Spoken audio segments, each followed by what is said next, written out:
Unicellular organisms, multi cellular organisms. Unicellular मतलब one, जो एक सेल से बने हैं वो यूनिसेलुलर है, और मल्टी सेलुलर मतलब जो मैनी सेल से बने हैं, मेडअप हुए हैं, वो क्या होंगे? Multicellular organisms, right. Now our next topic is shape of cell. अब हम आइडेंटिफाई करेंगे कि जो सेल्स की जो शेप होती है वो कैसे होती है। हर सेल की अलग अलग शेप होती है, ठीक है। जो एक सेल की शेप है उसका जो स्पेसिफिक फंक्शन है उसको आइडेंटिफाई वो करती है, उसको वो बताती है कि इसका उसके अकॉर्डिंग ही उसकी शेप होगी, जैसा उसका फंक्शन होगा वैसी उसकी शेप होगी, राइट। जो भी शेप होती है किसी भी सेल की, उसके फंक्शन को वो स्पेसिफाई करती है, जैसा उसका फंक्शन होगा वैसी उसकी शेप होती है, राइट। अब जो अमीबा है, जो अमीबा की जो शेप है वो क्या है? इर्रेगुलर है, ठीक है। उसकी जो शेप है बहुत इर्रेगुलर है, कभी भी उसकी जो शेप है वो चेंज हो जाती है, राइट। अब जब उसके पास जो फूड आता है, जब उसे अपना फूड पड़ा हो, जो फूड पड़ा है उसने उसको लेना हो तो वो कैसे लेगा? तो वो अपनी शेप को चेंज करता है, वो अपनी लेग्स को फोल्ड करता है, ठीक है, और वो फूड को ऐसे ले लेता है, राइट। तो उसने अपनी जो शेप चेंज करी उसको हम क्या बोलते हैं? सीडोपोडिया बोला जाता है, ताकि उसने जो अपनी सीडो मींस उसने अपनी लेग को फोल्ड करा है, किसके लिए? फूड को अवेल करने के लिए, राइट। जब वो फूड को अवेल करने के लिए अपनी शेप को चेंज करता है, अपनी लेग्स को फोल्ड करता है, उसको हम सीडोपोडिया के नाम से जानते हैं। ये फंक्शन कौन परफॉर्म कर रहा है? अमीबा कर रहा है, अपनी शेप को वो चेंज करता है, because its shape is irregular, right. देखो, shape of amoeba is irregular, right. अब अमीबा के बारे में पता चल गया कि उसकी जो अपीयरेंस है वो इर्रेगुलर है, राइट। हमारी बॉडी में WBC होते हैं, मतलब व्हाइट ब्लड सेल होते हैं, right. White blood cell also example of unicellular, क्योंकि वो एक सेल से ही बने हैं, एक सेल वो सारा अपना वो फंक्शन परफॉर्म कर देता है। जो हमारी बॉडी में WBC है वो सिंगल सेल से ही बने हैं, because they are unicellular and they perform the function with the single cell. वो एक सिंगल सेल से ही अपना होल फंक्शन को परफॉर्म कर सकते हैं, क्लियर। इसीलिए आपको कोई एग्जांपल पूछे तो WBC उसका एग्जांपल है ऑफ यूनिसेलुलर का, अमीबा तो है ही है, WBC भी उसका एग्जांपल है, राइट। अब different shapes are related to specific function, जैसे उनका फंक्शन होगा वैसे उनकी शेप्स होंगी, ठीक है। जो भी इसमें हमें प्लांट सेल्स हैं या एनिमल्स के सेल होते हैं, एनिमल के सेल में रेड ब्लड सेल्स होते हैं, नर्व सेल्स होते हैं, उनकी जो शेप होती है वो डिफरेंट होती है, उनकी जो शेप है वो डिफरेंट है, राइट। अब वो क्या कहता है कि ये सेल है, राइट, ये क्या है? सेल। जो उसकी आउटर कवरिंग है, ये जो बाहर की कवरिंग है, आउटर कवरिंग है, जो सेल की जो आउटर कवरिंग है उसको हम क्या बोलते हैं? वो मेम्ब्रेन है। वो क्या है? मेम्ब्रेन। उसको outer covering of the cell is known as a membrane, because it provides the shape to the cells. वो सेल्स को क्या करती है? शेप प्रोवाइड करती है, राइट। मेम्ब्रेन क्या है? आउटर कवरिंग है सेल की and it provides the shape to the cells. वो शेप प्रोवाइड करती है किसको? सेल्स की, राइट। तो ये मेम्ब्रेन है। मेम्ब्रेन क्या है? ये एनिमल्स जो सेल्स हैं, एनिमल्स के सेल्स में मेम्ब्रेन प्रेजेंट होता है। प्लांट्स के सेल्स में भी मेम्ब्रेन होता है, बट एक थिंग और प्रेजेंट होती है, वो क्या होती है? Cell wall. Cell wall animal के सेल में प्रेजेंट नहीं होता, पर प्लांट्स के सेल में सेल वॉल एंड मेम्ब्रेन दोनों प्रेजेंट होते हैं। अब जो सेल वॉल है उसका क्या फंक्शन है? सेल वॉल एक प्रोटेक्टिव लेयर होती है, ठीक है, एक प्रोटेक्टिव लेयर है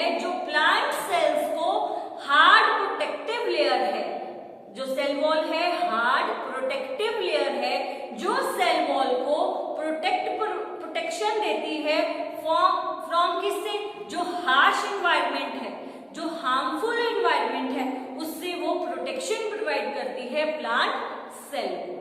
ठीक है, प्लांट सेल में सेल वॉल और मेम्ब्रेन दोनों प्रेजेंट है, और एनिमल सेल में सिर्फ मेम्ब्रेन प्रेजेंट होता है जो आउटर कवरिंग है सेल की, जो सेल को शेप प्रोवाइड कर रहा है।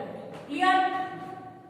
Membrane provide shape to the cell and cell wall in plants are protective layer. Clear? अब वो कह रहे हैं साइज ऑफ द सेल।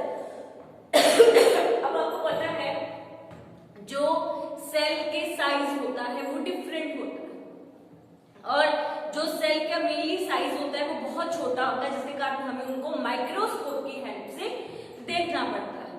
ठीक है, पर कुछ सेल का जो साइज क्या है वो बड़ा होता है, लार्ज होता है। जैसे मैंने हैन का है, हैन का जो एग है वो उसका क्या है, सेल है, वो सिंगल सेल से बना है।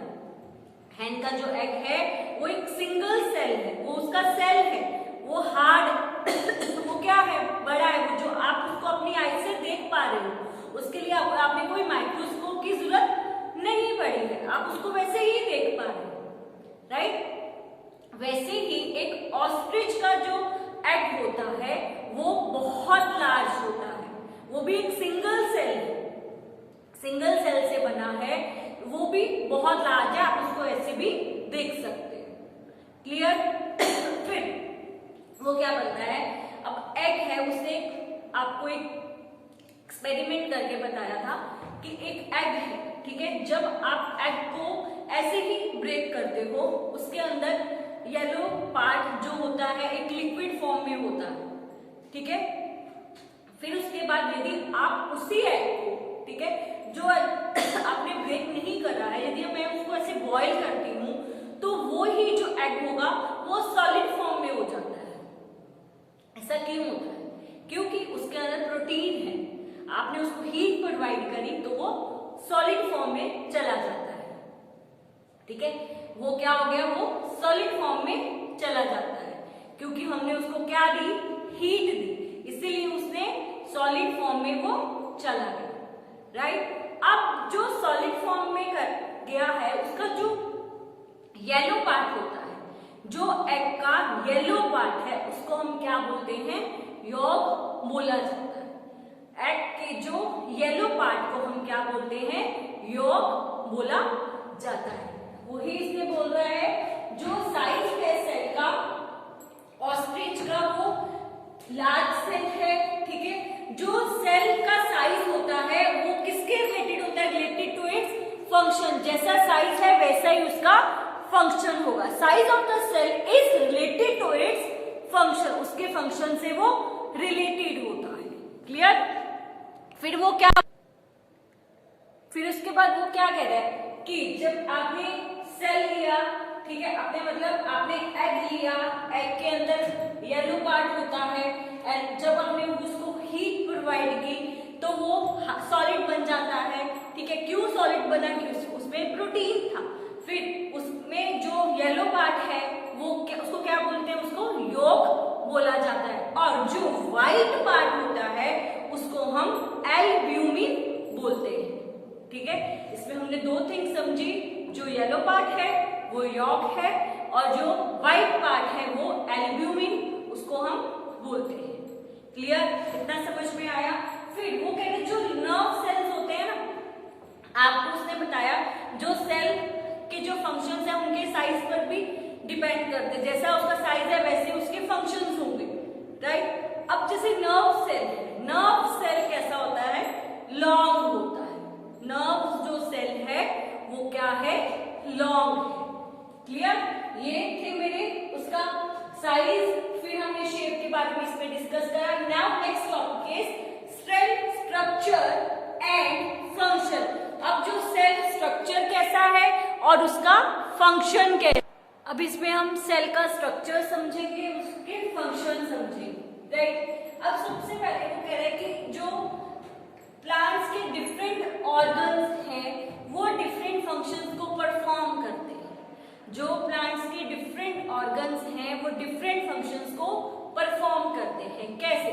जैसे उसकी जो रूट्स हैं, ठीक है, वो क्या करती हैं, वाटर को एब्जॉर्ब करती हैं, ठीक है, और ट्रांसपोर्ट करते हैं कहाँ तक, स्टेम तक, फिर स्टेम आगे ट्रांसपोर्ट करता है, राइट। तो वो क्या है, इसमें अलग अलग ऑर्गन्स है, अलग अलग फंक्शंस वो परफॉर्म कर रहे हैं। जैसे रूट्स अपना फंक्शन परफॉर्म करती है, स्टेम अपना फंक्शन, लीफ अपना फंक्शन, राइट। वैसे ही हम एनिमल्स या ह्यूमन बीइंग्स की बात करें, उनमें भी डिफरेंट डिफरेंट ऑर्गन्स होते हैं जो डिफरेंट डिफरेंट फंक्शंस को परफॉर्म करते हैं, ठीक है। जैसे हमारे में डिफरेंट डिफरेंट ऑर्गन्स क्या हैं, हमारे में लीवर है, किडनी है, ठीक है। तो उनका जो ऑर्गन सिस्टम है, जैसे रेस्पिरेटरी है, रेस्पिरेटरी हो गया, हमारा एक्सक्रीशन हो गया, ये सब कौन परफॉर्म करता है, डिफरेंट डिफरेंट ऑर्गन्स परफॉर्म करते हैं, ठीक है। जो हमारे अलग अलग एक्सक्रीशन है या डाइजेशन है, ये सब कौन परफॉर्म करता है, अलग अलग ऑर्गन्स परफॉर्म करते हैं। हमारे में बॉडी में अलग अलग ऑर्गन्स होते हैं। अब ये ऑर्गन बने कैसे, हम तो बोलते हैं हमारी बॉडी सेल से बनी है, पर ये ऑर्गन कहाँ से आ गए, ऑर्गन बने कैसे। ये ऑर्गन सेल से ही इनकी शुरुआत हुई है। पहले क्या थे, हमारी बॉडी में सेल हुए, सेल के आगे डिवीजन हुई, जब सेल्स इकट्ठे हुए, इकट्ठे मिलके वो क्या बने, टिश्यूज में चेंज हो गए। अब टिश्यूज कंबाइन हो गए, ऑर्गन बन गए, ठीक है।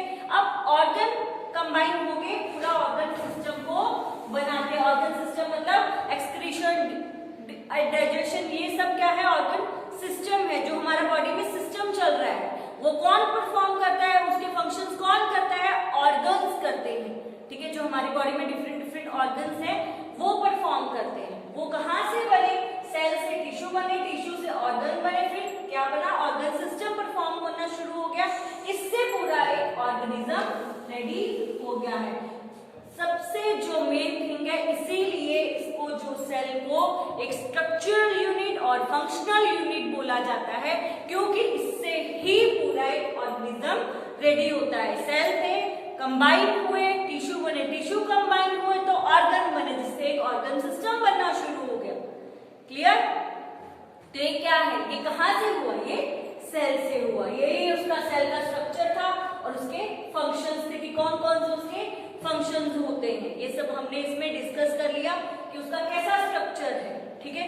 यही उसका स्ट्रक्चर था, सेल बना, टिश्यू बना, टिश्यू से ऑर्गन बना, यही उसके फंक्शंस है। वो अलग अलग अपने फंक्शंस को परफॉर्म करते हैं। जो ऑर्गन्स हैं वो डिफरेंट डिफरेंट फंक्शंस को परफॉर्म करते हैं। प्लांट्स में डिफरेंट ऑर्गन्स होते हैं, एनिमल्स में डिफरेंट ऑर्गन्स हैं, ठीक है। तो वो अलग अलग तरह से अपने अपने फंक्शंस को परफॉर्म करते हैं।